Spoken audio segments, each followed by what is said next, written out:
Hare Krishna, everybody. Nice to see you all once more. Welcome, Cynthia and her husband. Hare Nice to Krishna, see you both. Hare Krishna, Prabhuji. Hare Krishna.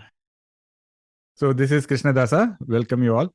So, in today's session, we are going to cover Shlokas 2.61 to 2.66. So, if you have the Bhagavad Gita, please point it to 2.61. Before we start, let me just say a quick prayer. Om Ajnanatimirandasya Jnananjana Shalakya Chakshurum Militamena Tasmai Shri Guru.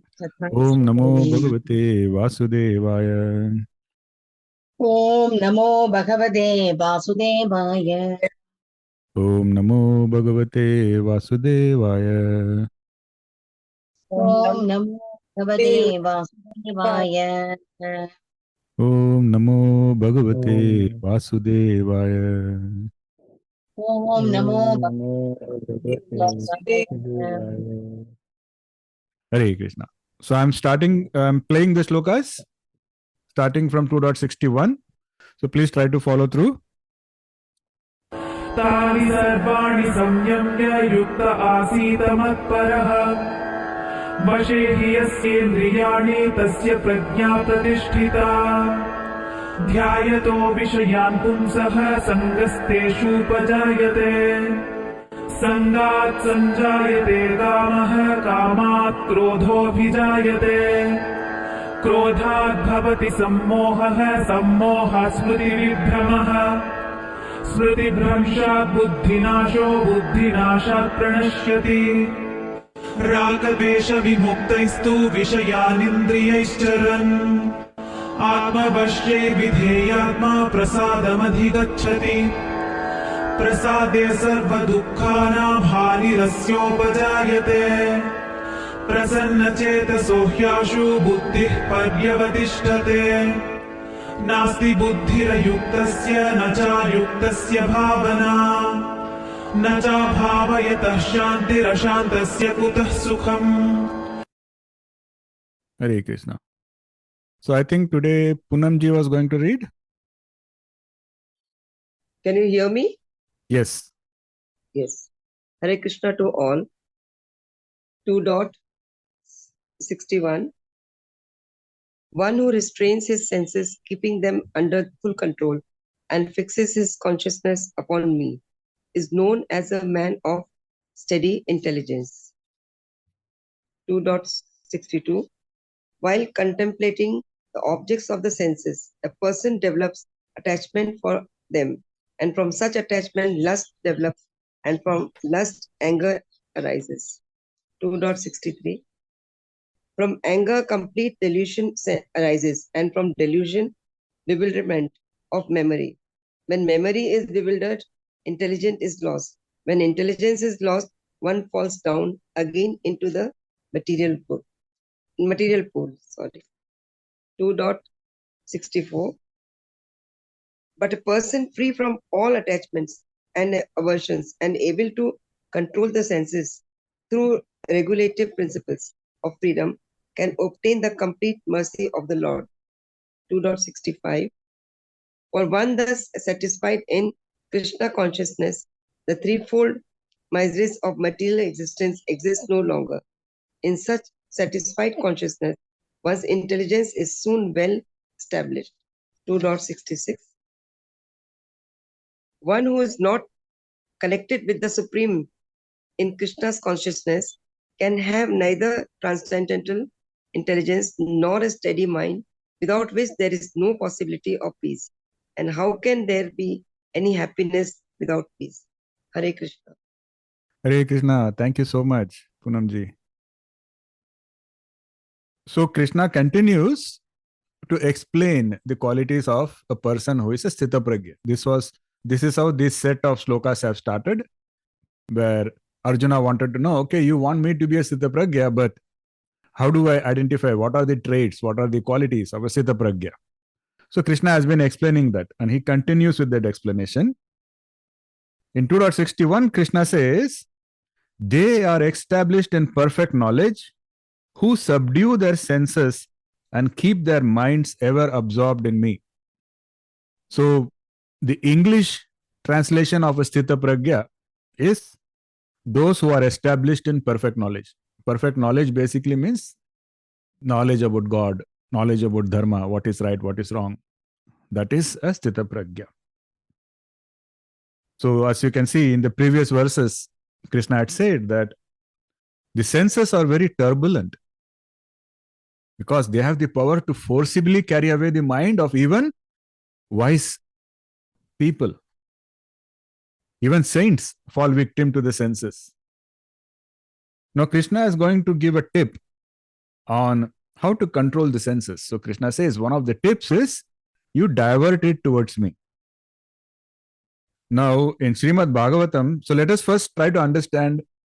I'll give you one example of how sensory attachment causes problem in spiritual development. Okay, so in Srimad Bhagavatam, there is a story of King Bharata. He was a great ruler and he was a yogi as well, a karma yogi. He was not just a karma yogi, he was a nishkama karma yogi. So he knew how to perform his duties without any attachment. So much so that at one point in time, he gave away the entire kingdom, vast kingdom. It was a prosperous kingdom, but he had no attachments. He just gave it all away and went to the forest in pursuit of spiritual evolution. So we are talking about that King Bharata. So one day, after taking a bath, as usual, in the Gandaki river, he saw a pregnant deer which came to drink water.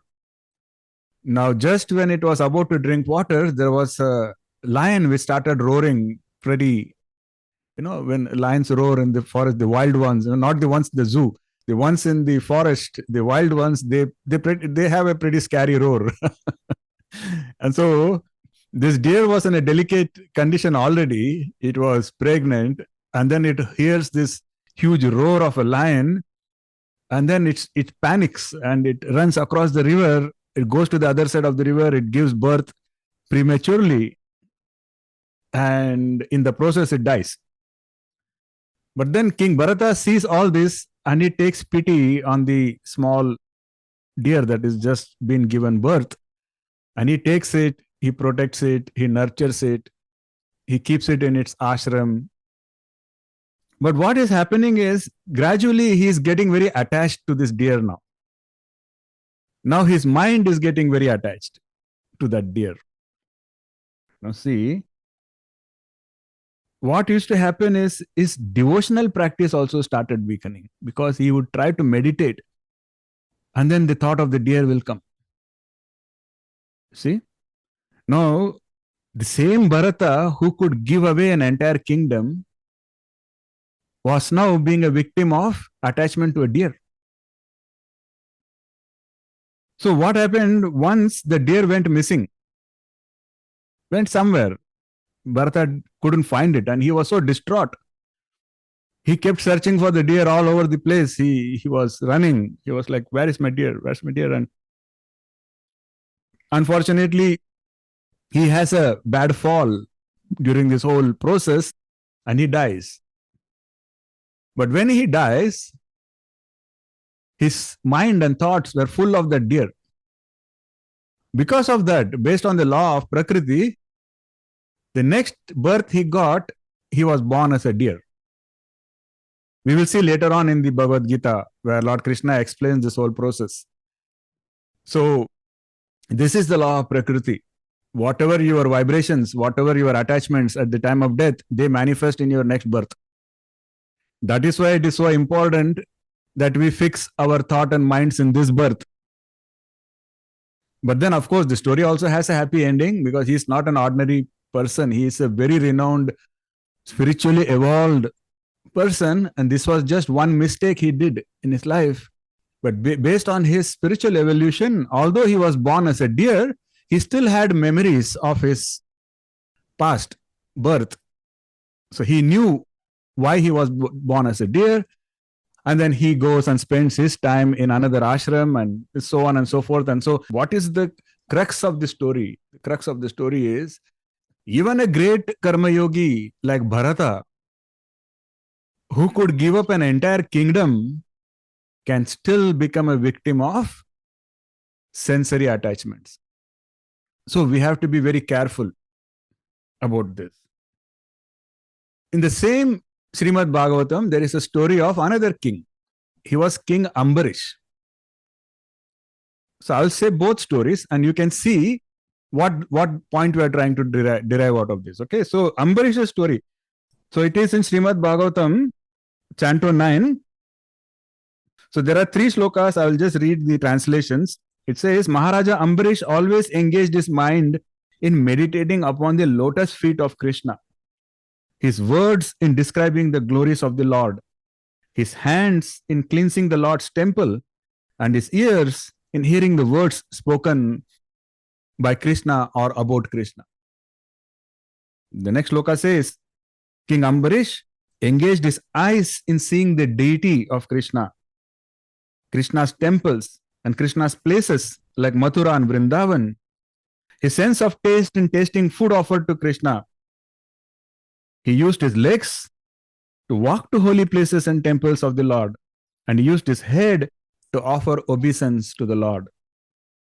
And all his desires were engaged in the service of the Lord.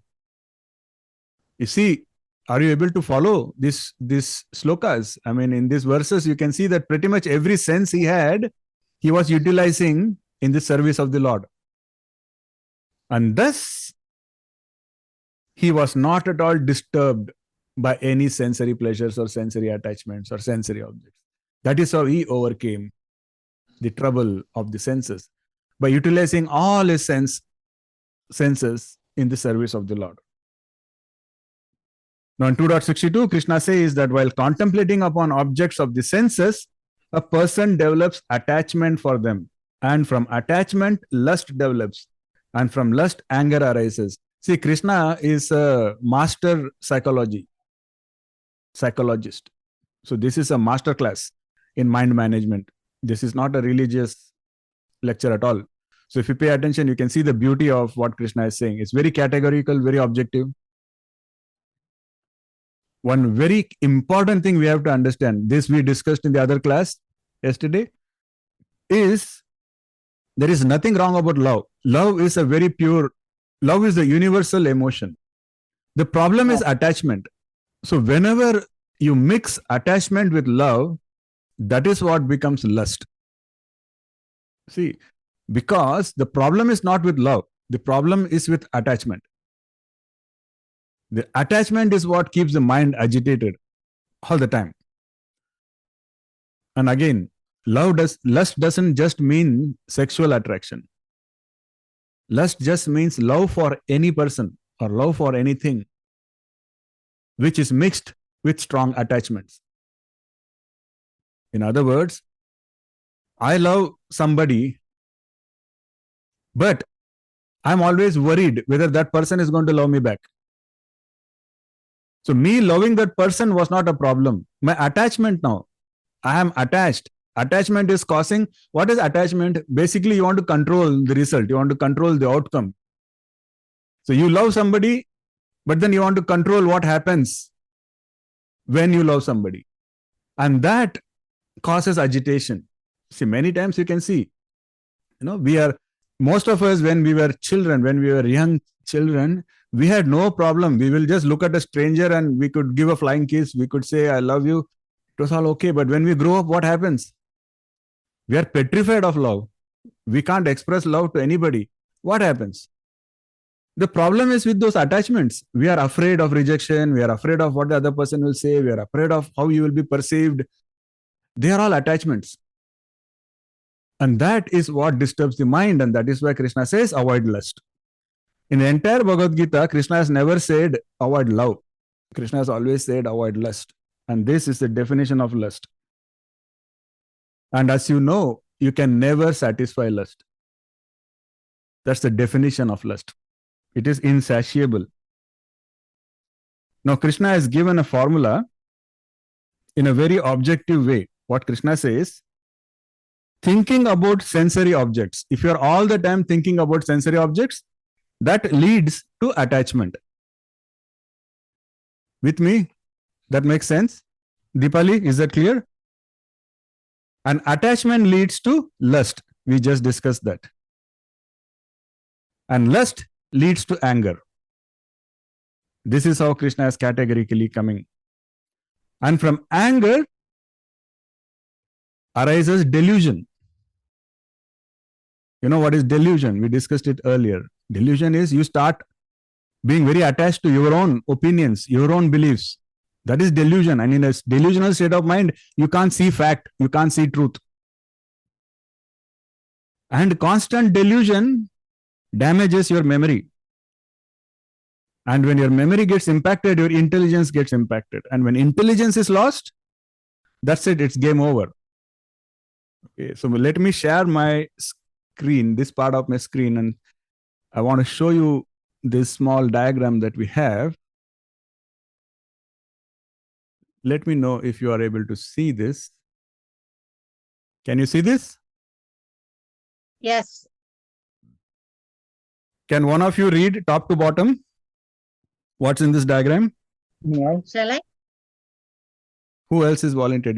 Ekans, did you say you want to read? Sure, go ahead. Go ahead. Constantly thinking about or contemplating upon objects of sensory pleasures leads to attachment. The further it leads to lust, and then further it leads to anger, and then further it leads to delusion, and then it leads to memory disorder, and further it leads to loss of intelligence, and the last stage, and then further it leads to fall down to lower planes, which finally lead to game over. You destroyed yourself. Yay, you managed to destroy yourself. Congratulations. See, it's so categorical. So Krishna says moha is attachment. Moha leads to kam, lust. Kama leads to krodh. Lust leads to anger. And krodh leads to sammoha, which is delusion. And delusion leads to smriti vibram, which is memory disorder. And that leads to buddhinasha, loss of intelligence. And that leads to pranashyati, falling down to lower planes. So this, maybe you should take a printout of this and contemplate upon it as much as you can, because it's such an important lesson for us that Krishna has given. So Pragma 4, does anybody remember what was Pragma 3? Attachment in anger. Attachment to lust to anger. Okay. No, Rajesh ji, you remember? Dumbness of mind. Yeah, it's about acting without attachment. Okay. Deepa also is saying the same thing. I think Surrender. Can you repeat your question, please? Yeah, what was I was asking, what was Pragma 3? Vinayak Prabhuji, Yes, Anika ji. it's about Nishkama Karma Yoga. We should prefer action over inaction, and we shouldn't be attached to our duties. Excellent. Thank you so much. Always choose rightful actions over inaction. Never be attached to the results of your work. That was Pragma 3. Thank you, Anika ji. So now we come to Pragma 4. Pragma 4 says, let thoughts of God and service to God replace your thoughts of sensory pleasures. See, you cannot help. The sensory temptations will come. There is no escaping that. But what do you do when it comes? Krishna says the easiest way is try to replace.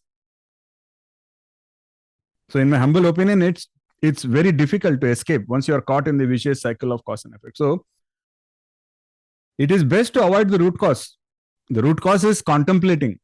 A thought comes, don't keep contemplating upon that. And Krishna is saying the easiest way to escape is replace those thoughts with thoughts of God. Replacing is easier. How do you replace? You can just look at the story of Ambarish Maharaj we just discussed 5 minutes ago, where try to engage your senses in the service of God. You see, there are so many movies and novels about tragic stories. That all begins merely a man looks at a woman, or vice versa, a woman looks at a man, and Soon they start thinking about that man or woman. And then suddenly there comes a time when this person will say, oh, I cannot live without this other person. But I mean, all these years until the point he saw that other person, he was living okay, right? No, why suddenly they cannot live without the other person? So this is the drama that our senses cause. They carry away the mind.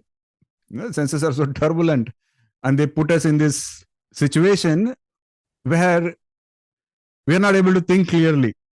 Now, when we are in such a situation, we cannot progress, we cannot evolve spiritually. Now, the problem is not with the woman, the problem is not with the man either. The problem is with the attachment. If you can handle attachment, everything else is fine. And that is what Krishna is repeating throughout the Bhagavad Gita. Now, there's a very interesting, insightful story that is often taught by Zen masters. It's also a very nice story. So the story goes like this. There is a senior monk and a junior monk. Now, they are trying to cross a river. And they see that there is one young, very beautiful woman who is trying to cross the river, but she's kind of afraid. She keeps one leg inside and then she comes back, and they can see that she wants to cross, but she's afraid. She's not able to cross. Now, both of them look at each other and they are in a dilemma, because you see, these monks, they have taken a vow. They have taken a vow not to touch a woman. That is one of the requirements for being a monk. But without a single word, the older monk gently picks up that lady, puts her on his shoulder. He crosses the river, puts her back down. She thanks him. He blesses her, and he starts walking. And the younger monk is following, and the younger monk is in disbelief. The younger monk is in shock. What just happened? And so they walk, and the younger monk, but he's the older monk. So the younger monk is like, how can I ask a question, right? So he's following the older monk 5 minutes, 10 minutes, 15 minutes, half an hour. Now this younger monk can no longer hold the thought in his mind. He says, hey, I have a question. The older monk says, yeah, what's the problem? He says, we took a vow that we will not touch a woman. But 2 hours ago, what just happened? You actually carried a woman. So the older monk smiles gently and he says, son, I put the woman down 2 hours ago, but looks like you are still carrying her. See, that's a beautiful lesson. The lesson is, the problem is not with the woman. The problem is not with touching the woman. The problem is with attachment. Do what you have to do and then detach. The older monk had control over his mind. He had control over his senses. The younger monk, physically, he was trying to practice his promise, but mentally, no. Mentally, he was still attached. And that is the problem. Real problem is there, the mental attachment. And that is what Krishna is trying to say. Krishna says, once you start contemplating, because this younger monk kept contemplating on the same thing. He was contemplating on how the woman looked, what the woman wanted, what this guy did, and how he carried her. He's contemplating all the time in his mind, and that is making his attachment stronger and stronger and stronger. And he's caught in that cycle. He can't escape. So Krishna says, first, avoid contemplating. And if you cannot, if the thought keeps coming to you, then replace the thought. Catch the thought and replace it with the thought of God. Now, there is another law of the mind. Doesn't matter whether you say, I want, or whether you say, I don't want. In both cases, your mind is messed. Because still it is that object. Because you can say, I want I want to eat ice cream. So you can either say, I want. Your mind is full of ice cream. Or somebody says, no, don't think about ice cream. So you say, I don't want ice cream. But still ice cream is in your mind. So it doesn't work that way. Instead, Krishna says, replace. Don't try to fight. Don't try to have aversion. Replace it with a thought of God, with something positive. That is the best way. So one saint once told me many years ago, I think Kalpana ji was with me. We both had gone to seek some advice. So that saint once told us that God consciousness is not about chodna. Chodna means leaving. Because he says youngsters think that if they have to spiritually advance, they have to leave everything. So leaving means chodna. He says, no, that is not the fact. So he says God consciousness is not about chodna. It is about jodna. Jodna means replacing or it is adding. That is jodna. So what that means is whenever we have a desire for something, we are not saying don't have desires. We are saying have desire, but then replace those thoughts. Instead of desiring for an ice cream, say I desire for some pure food made for the Lord. That's okay. So keep replacing is the whole idea. Another key point is attachment and aversion. They are two sides of the same coin. See, this is a very important lesson Krishna has taught.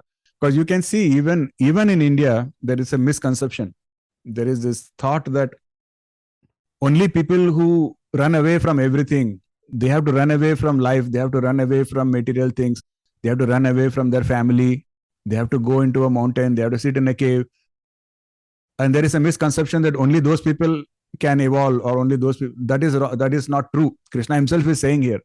Krishna says attachment, aversion, they are both a problem. We should not. Like, do you remember we discussed about sanskaras back in Shloka 2.28 to 2.30, where we said sanskaras also have two sides. Just like that, attachment and aversion, they are both two sides of the same thing. So the point is, you cannot not think about something. Because if you try to force your mind not to think about something, it will have the same effect as thinking about that thing. Does it sound very scientific, right? So again, there is a story of this man who travels to Himalayas. Now, somebody told him that there is a saint in that Himalayas who gives a very powerful Guru Mantra. So this man really wants that Guru Mantra. So he travels and he reaches this Swamiji after a lot of days, hectic travel. He says, Swamiji, I want your secret Guru Mantra. I am waiting for that. And the Swamiji laughs and says, what Guru Mantra? I have no Guru Mantra. But this man is very adamant. He won't leave. He's like, no, until you give me a Guru Mantra, I'm not going to leave from here. And the Swamiji thinks, what kind of a dilemma have I got into? And how do I get rid of this person? Because he's disturbing my peace now. How do I get rid of this person? So he said, okay, what are you willing to do for this?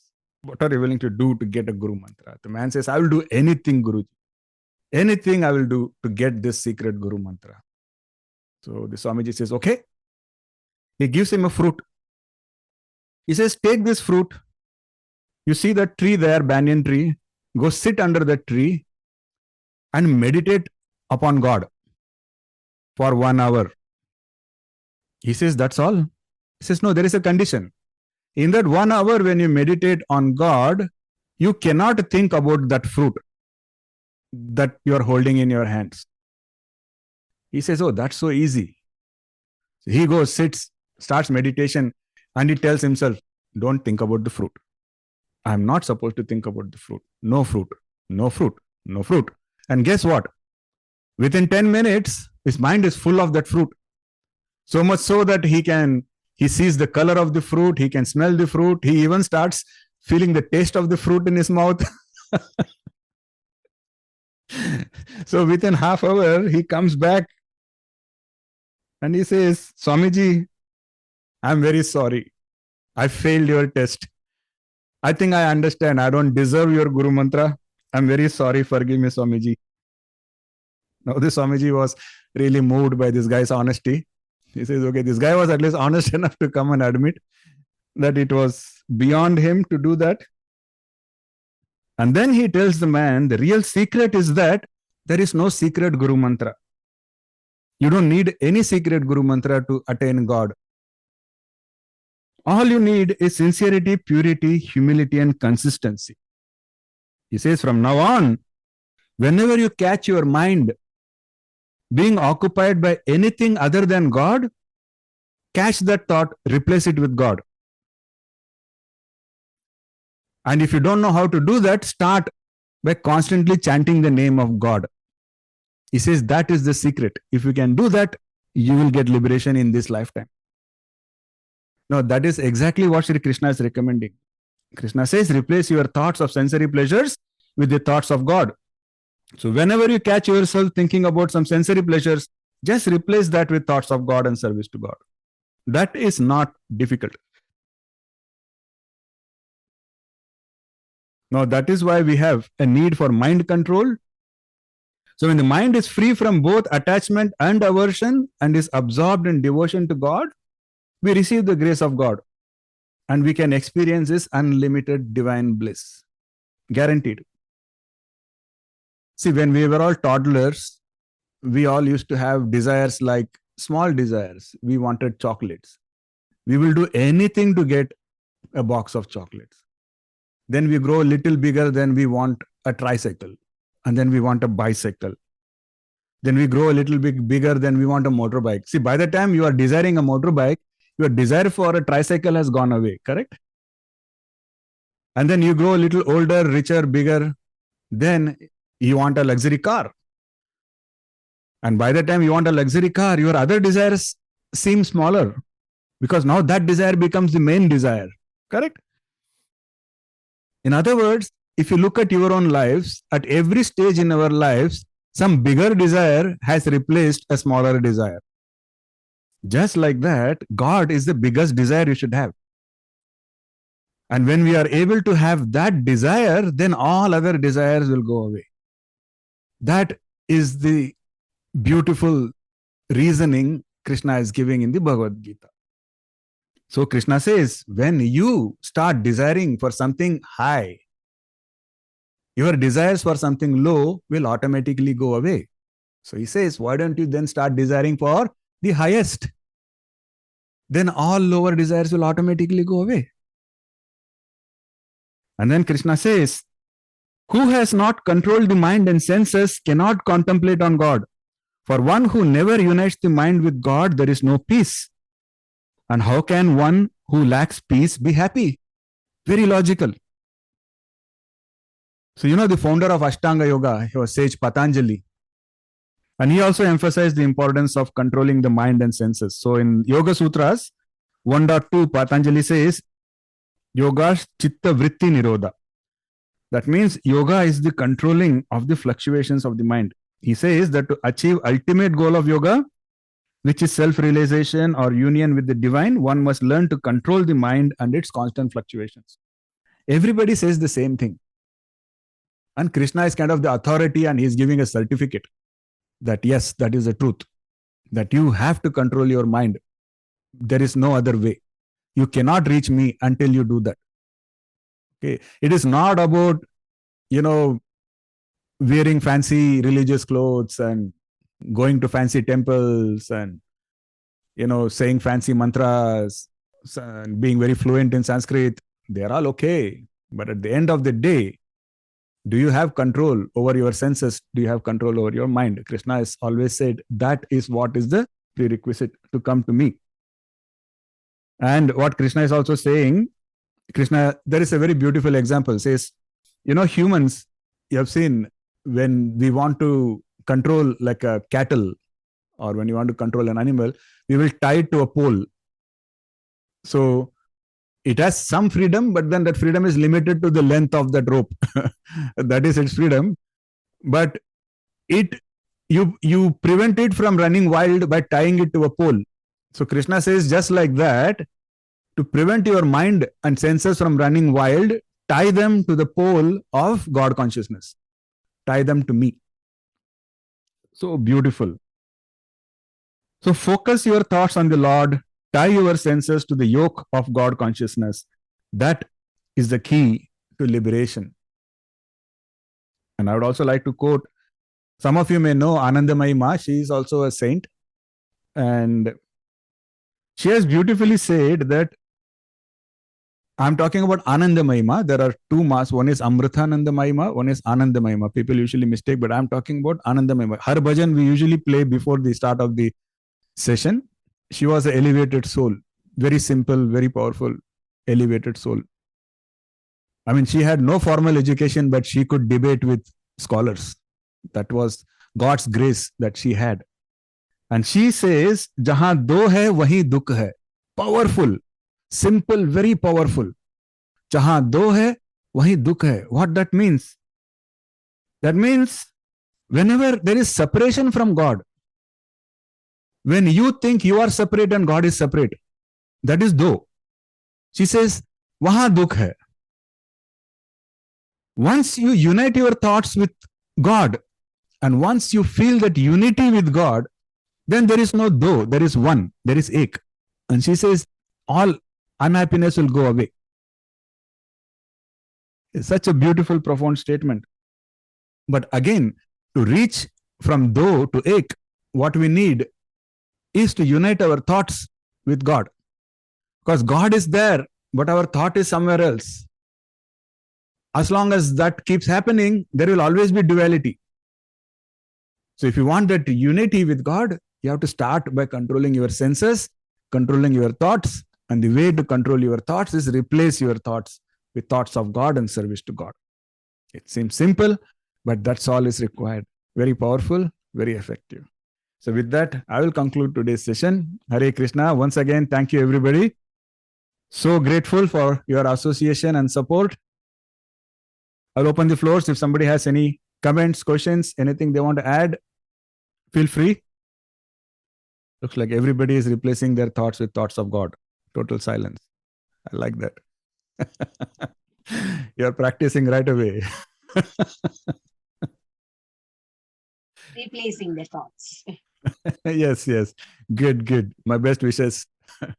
But I can tell you, so I don't claim to be a Swami, but what I can say is some of these things I have tried in my life, and I can say it works.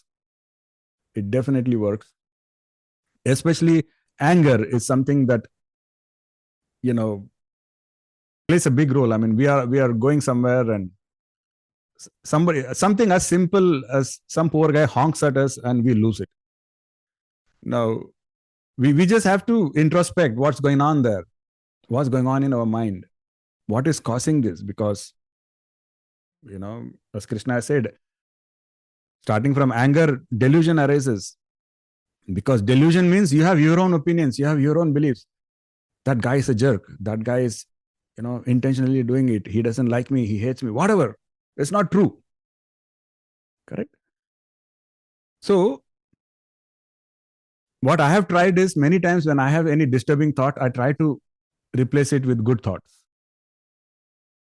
And for example, instead of immediately saying, what a jerk, how can you honk at me? I immediately try and replace and say, oh, maybe the poor guy is having an emergency. Maybe he wants to go to the restroom or whatever, right? And that's it. I mean, my mind becomes calmer and whatever it takes. Ekanshi, you have a question? Your hand's raised. Yes, Prabhuji. Prabhuji, it happens sometimes when you try to distract your mind or you try to put it somewhere, replace it with the good thoughts. Sometimes it gets more agitated, right? It is due to attachment that why did that person didn't respect me? We can take it like this. Sometimes it's kind of more agitated and sometimes I get more anxiety as well. It's like, oh, I try to replace, but that there's a nervousness in your body. See, that's because you are only cannot get talking rid about of it. distraction. You are still not talking about replacing, right? You are trying to distract your mind. You can't fool your mind. And your mind will get more agitated. It will say, what, you think I'm an idiot? I want this and you are trying to distract me. So the point is not distraction, because you are pretty much, instead of one attachment, you are going to another attachment. And the problem is attachment, it will never give you peace. So the point is replacement. So no negative thoughts. Just replace it with thoughts of God. And again, that is still attacking the symptom. If you attack the cause, why was your mind agitated? That person doesn't respect me. So that is an attachment you have, correct? That is an ego attachment. Why do you run behind respect? What is respect? Why do you care how that? I mean, do you need a certificate from somebody to know your own worth? Right? That is the state you have to be in, where, because when we expect respect, that is attachment. Drop it. Okay? That is a cost. But if you cannot drop the cost because it's going to take time, then handle the symptom by replacement.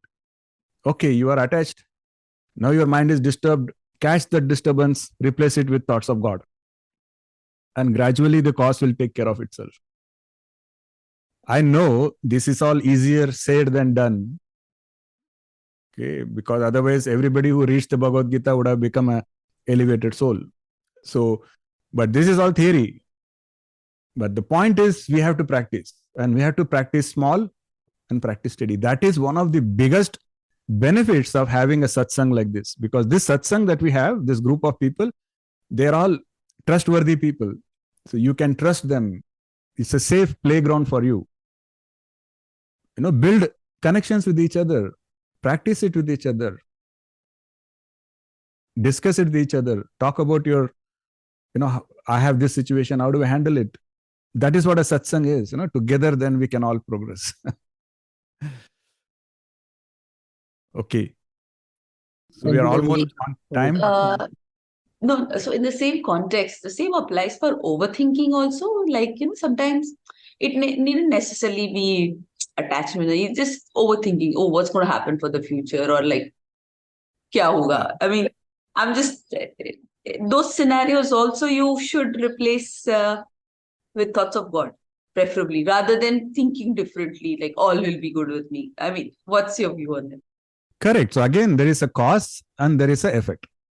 Right. There is a root cause and there is a symptom. The symptom is overthinking. And if you want to handle the symptom, overthinking, replace it with thoughts of God. Like, what will happen tomorrow? Okay, tomorrow I'll go to the temple and pray to God. Something like that. But what is the cause? The cause is you have not paid attention to 2.47. Karmanye vadikaraste ma phaleshu kadachan. You have done what needs to be done. How it will play out tomorrow is not in your hand anyway. Why are you getting anxious? You can't control it. It's not in your control, no matter how much you think. Because when we are worried, what will happen tomorrow? We are assuming that somehow we can control. No. If there is something you can do right now to have a better tomorrow, do it. But once you have done it, then how tomorrow turns out to be, leave it to God. If you can do that, you will not get into overthinking. But somehow you miss it and you still got into overthinking, then take care of the symptom. Catch those thoughts and replace it with thoughts of God. So that is the technique. Correct. Thank you. It helps. See, this is the exact advice Krishna is giving Arjuna. Krishna tells Arjuna, don't talk about, so Arjuna says, I'm not interested in a kingdom. Krishna says, nobody is giving you a kingdom in a platter. Don't talk about whether you are going to get a kingdom or what is going to happen. That is all. That's not something that you need to worry about now. Now what you need to worry, the army is right in front of you. You need to pick up your weapon and do your duty as a soldier and protect your people. Just focus on that. What happens? Who dies? Who wins the war? What's the point? He says. No, that is the crux of Krishna's initial teaching. So I hope that makes sense, Deepaji. Yes, absolutely. Okay. Yes. Okay, thank you so much. We are on time. Once again, thanks everybody. Hare Krishna. Hare Krishna. See you all next week. Hare Krishna. Hare Krishna. Hare Krishna, everybody. Hare Krishna. Thank you. Hare Krishna. Hare Krishna. Hare Krishna to all.